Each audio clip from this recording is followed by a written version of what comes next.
বলো সাথী, কেমন হয়েছে? সুন্দর হয়েছে। কি বলবো, রান্নাটা প্রতিবারই খুব ভালো হয় দিদি রান্না করে। আর আগে আমি তো মশলা কষে রান্না করতাম হাঁস, এখন থেকে আমিও শিখে গেছি যে গোটা মশলায়। হ্যাঁ, তবে সত্যি কথা, গোটা দিয়েও যে এত সুন্দর টেস্ট হয় তোমরা না খেলে বুঝতে পারবে না, কখনো একবার ট্রাই করো। আর এরকম একটা পরিবেশে বসে এত সুন্দর জিনিস খাওয়ার মজাটাই আলাদা। ভাইকে তো এটা বড় একটা সমস্যা যে হাতটাই কাদা লেগে গেল, এই যে। তো আমরা আজ চলে এসেছি এত সুন্দর একটা ফরেস্টে, যেখানে বর্ষার আগমন, আর কিছুদিন আগেই তো বসন্ত চলে গেল। তো আমরা এই বর্ষার শুরুতেই একটা দারুণ আয়োজন করেছি। এখানে আছে হাঁসের মাংস আজ। আর সত্যি বলতে কি, আমরা একা কোনোদিন এইভাবে খাওয়া দাওয়া হয় না, সবাই মিলেই গ্রুপ করে আমরা যা কিছু আয়োজন করি একসাথে খাওয়া দাওয়া করি, যেটা আমাদের পিকনিকও বলতে পারো, আর আজকে একটা দারুণ রেসিপিও বলতে পারো।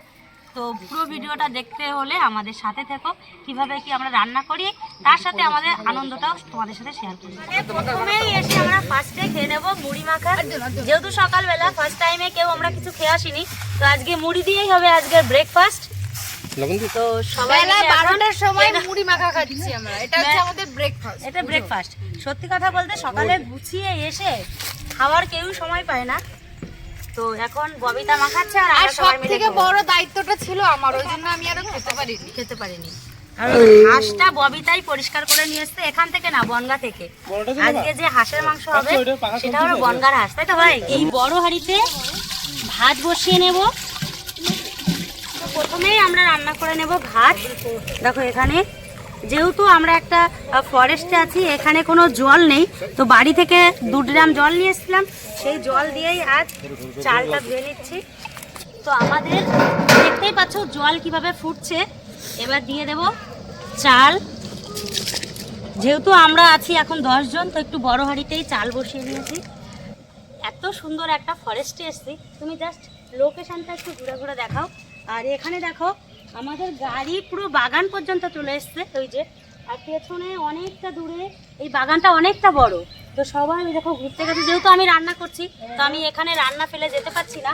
আর আমার এই যে বাচ্চা কাচ্চা নিয়ে এখানে বসে রান্না করছি, বলো পরিবেশটা কেমন? আর এরকম জায়গায় বসে রান্না করে খাওয়ার কিন্তু মজাটাই আলাদা। ভাই কেমন লাগছে? খিদে পেয়ে গেছে, আমরা সকালে সবাই না খেয়ে বেরিয়েছি, শুধু এসে কটা মুড়ি খেয়েছি। তো এত সুন্দর জাল হচ্ছে, ভাত হতে হয়তো সময় লাগবে না, দেখি। দেখো ভাতটা হয়ে এসেছে, মানে হয়ে গেছে। এখন ভাতটা মার গেলে নেব। মার বলে আমরা যেটাকে ফ্যান বলি, অনেকে মার বলে, সেই কারণে মার বললাম। তো ভাতটা এবার মারটা গেলে নিই।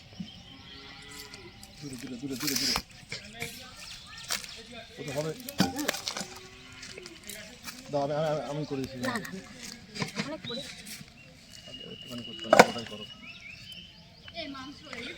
হ্যাঁ, হাতে হাতে। আজ হবে আমাদের এই যে দেখতেই পাচ্ছ কাঠের উনান। তো যেটা সমস্যা হলো, কাঠের উনানে রান্না করলে হাঁড়িতে কালি পড়ে, তো আমি হাঁড়ির নিচে মাটি লেপে নেবো। তো হাতে কাদা লেগে গেল, ধুলে সমস্যাটা চলে যাবে। এই যে এবার উনানে বসিয়ে দেবো, এই যে এরকম, এই যে। তো দেখো আমাদের উনানটা যেহেতু এত আগুন হচ্ছে, মানে হাঁড়িটা গরম হয়ে গেছে, দিয়ে দিলাম তেল। বাবা এত হিট, কারণ আমাদের এই উনানটা না হাঁড়ি হিসাবে উনানটা বড় হয়ে গেছে। আর রান্না করতে প্রথমেই আমি সবসময় সর্ষের তেলটা ইউজ করি।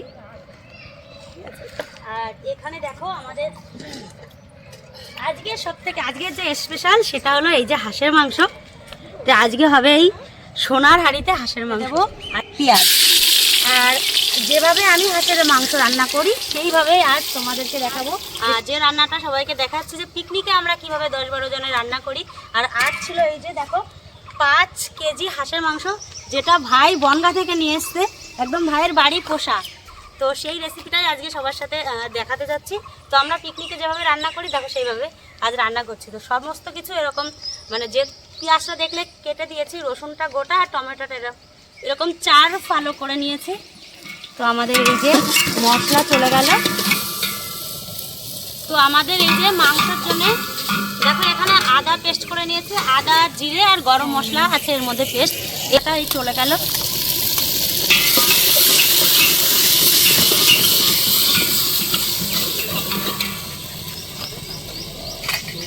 এই দেখো মজাদার মেকআপের এই জিনিস। যে এবার চলে গেল এই যে বাড়ি থেকে করে নিয়ে এসেছি গোটা, তা চলে গেল আমাদের লঙ্কার তেল। আমাদের মশলাটা অনেকটা কষানো হয়ে গেছে, এবার দিয়ে দেবো এই যে লবণ। আর যেহেতু 5 কেজি মাংস একটু বেশিই লাগবে, দেখতেই পাচ্ছ।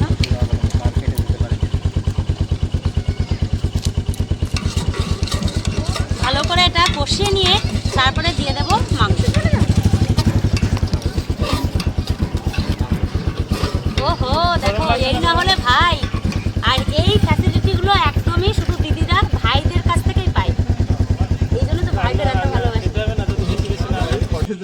আর দিয়ে দেবো, যেহেতু 5 কেজি মাংস একটু বেশিই লাগবে, দেখতেই পাচ্ছ।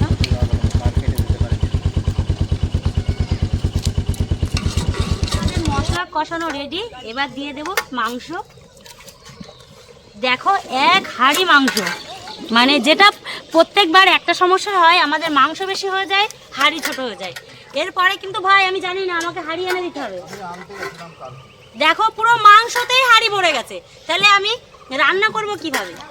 তো বরাবরই যেটা করি, আমি বাড়িতে রান্না করলেও যে কোনো মাংস আমি হাঁড়িতেই করি, কারণ আমি প্রেশার কুকার খুব কম ইউজ করি, যেহেতু আমি আমার বাড়ির মেম্বাররা প্রেশার কুকারে রান্না খেতে চায় না। যে মাংস এত টাকা দিয়ে কিনে কেন প্রেশার কুকারে সিটি দিয়ে খাবো?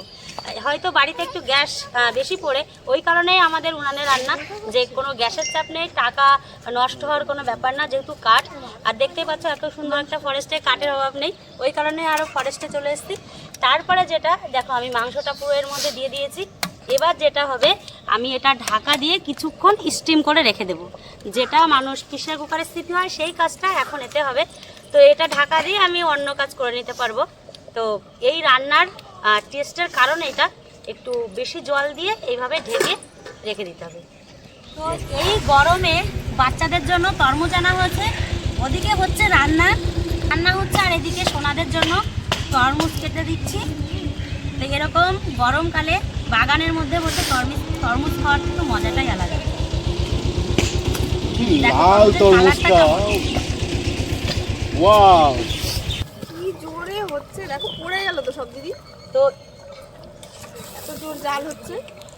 জানো আগের দিন সবাই কি বলেছে? কি বলেছে গো? বলেছে 1 কড়াই জল দিয়ে কি মাংস রান্না করছে, কি টেস্ট হবে কে জানে। তুমি সবাইকে বলো তো, হাঁসের মাংস তুমি কেন এত জল দিয়েছো? অ্যাকচুয়ালি হাঁসের মাংস যখন রান্না করতে, হাঁস বা খাসি আর দেশি, এই কটা মাংস প্রত্যেকটা ভীষণ শক্ত হয়। এবার আমাদের যেহেতু কাঠের জালে তো তোমার সঙ্গে সঙ্গে জলটা শুকিয়ে যাবে। এবার জলটা যদি বেশি দেওয়া না হয় তাহলে তো মাংসটা পুড়ে যাবে। এটা তো কেউ তো অ্যাকচুয়ালি এইভাবে রান্না করে না, সবাই না সবাই কম জল দেয় কেন বলো তো? প্রেসার কুকারে। প্রেশার কুকারের জন্য। আমরা তো প্রেশার কুকারে রান্না খাই না, যে কারণে আমরা জল বেশি দিয়ে রান্না করি। তো আমরা বাগানের মধ্যে এত সুন্দর একটা পরিবেশে পিকনিক করছি, এদিকে দেখো যার যেটা কাজ, সাথী সব বাগান পরিষ্কার করে এনে দিচ্ছে পুরানোর জন্য।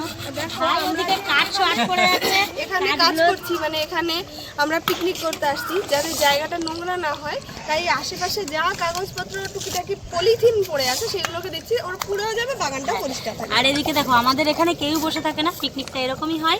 আর তার সাথে সাথে তো বলছি, আর যতটা পারি একটা রেসিপি দেখানোর চেষ্টা করবো। ওইদিকে আমাদের 2 রাজকন্যা, তাদেরকেও যেহেতু মাংস প্রায় হয়ে এসেছে বলেছি, তারাও এখানে খাচ্ছে। তো পিকনিকের যে পরিবেশটা একটু দেখো, মানে সবাই সব মানে এত সুন্দর একটা, মানে আজকের এই লোকেশনটা কিন্তু সুন্দর বৌদি, হ্যাঁ, দারুণ দারুণ লোকেশন। আমরা কিন্তু এইরকম জায়গায় মানে মাঝে তোমার মাঝে কেমন বলো তো, আসবো এই পুরো গরমে। বাগান তো কিন্তু পরিষ্কার, দেখো পরিষ্কার, আর সাথে পাতা পড়ে আছে শুধু। ঘরে বসে এই খাওয়া তো আমরা বাড়িতেও খেতে পারতাম।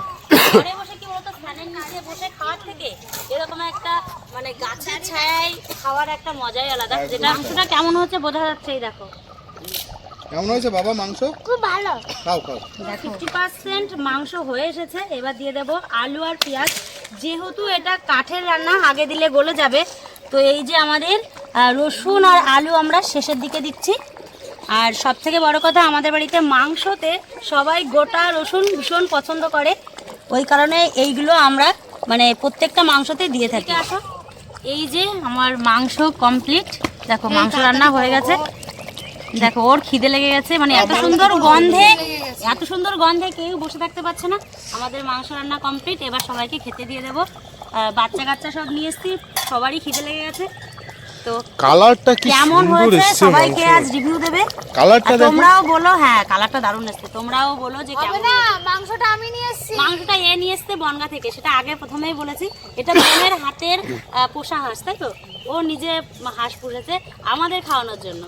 এই দেখ মাংস রান্না কমপ্লিট। দিদিরা খুব ঢিলে গো, আমি কখন থেকে বসে আছি, আমাকে একটা পিসও দিল না, খুব কিপটে। এই যে রান্না হয়ে গেছে, আয় তাড়াতাড়ি তোর জন্য নামিয়ে দিয়েছি, আয় খেতে দিয়ে দেবো। নাও, আমি খিদে, আমার খুব খিদে পেয়ে গেছে। সত্যি কথা বলতে ওদের ভীষণ খিদে লেগে গেছে, আর মাংস, হাঁসের মাংস একটু রান্না করতে সময় লাগে, বুঝতে পারছো, ওর মুখ দেখেও বোঝা যাচ্ছে। তো এখন আমি এখানে সব পরিষ্কার করে ওদেরকে খেতে দিয়ে দেবো। ববিতার খিদে লেগেছে, প্রচন্ড খিদে লেগেছে। এই ওদের উঠিয়ে আচ্ছা দিয়ে দেবো হয়ে গেছে রান্না, এক্ষুনি খেতে দেবে। নাকি? ভাত আর আজকে সিম্পল একদমই, যেহেতু বাড়ির থেকে বাইরে, ভাত আর আজকে হাঁসের মাংস। তো এই ভাত বেড়ে দিলাম, এক এক করে সবাইকে খেতে দিয়ে দেবো। আর এদিকে এই দেখো গরম গরম হাঁসের মাংস। তো সবার শেষে আমাদের রান্না বান্না হওয়ার পরে দেখো সবাই খেতে বসে গেছি। তো আমি সবার শেষে বলেছি, বলো সাথী কেমন হয়েছে? সুন্দর আছে। কি বলবো, রান্নাটা প্রতিবারই খুব ভালো হয়, দিদি রান্না করে। আর আগে আমি তো মশলা কষে রান্না করতাম হাঁস, এখন দেখে দেখে আমিও শিখে গেছি যে গোটা মশলায়। হ্যাঁ, তবে সত্যি কথা, গোটা দিয়েও যে এত সুন্দর টেস্ট হয়, তোমরা না খেলে বুঝতে পারবে না, কখনো একবার ট্রাই করো। আর এরকম একটা পরিবেশে বসে এত সুন্দর জিনিস খাওয়ার মজাটাই আলাদা। ভাইকে শোনো, ভাই কেমন হয়েছে? একদম দুর্দান্ত হয়েছে, হেভি সুন্দর, আর টেস্ট তো একদম এক লেভেলের। হয়তো বাড়ির মতন করে আমরা পরিপাটি করে বা পরিবেশন সুন্দর করে করতে পারিনি, কিন্তু এ খাওয়ারও একটা আলাদা মজা। মনে হচ্ছে আমরা সুন্দরবন বসে খাচ্ছি।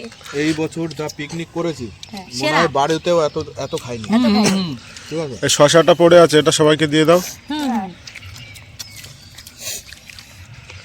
কেমন লাগলো অমৃত? আমি কথা বলতে পারছি না, আমাকে খেতে দাও, বিশাল টেস্ট হয়েছে। খাওয়ার জন্য কথা বলতে পারছি না, ভাবো। পাপা কেমন হয়েছে? তো এরকম নতুন নতুন রেসিপি আর আমাদের এই ব্লগ যদি ভালো লাগে অবশ্যই আমাদের সাথে থেকো, সাপোর্ট করো। আজ আসি, আবার নেক্সট ভিডিওয় দেখা হবে। তাহলে আমরা ততক্ষণে খেতে লাগবো।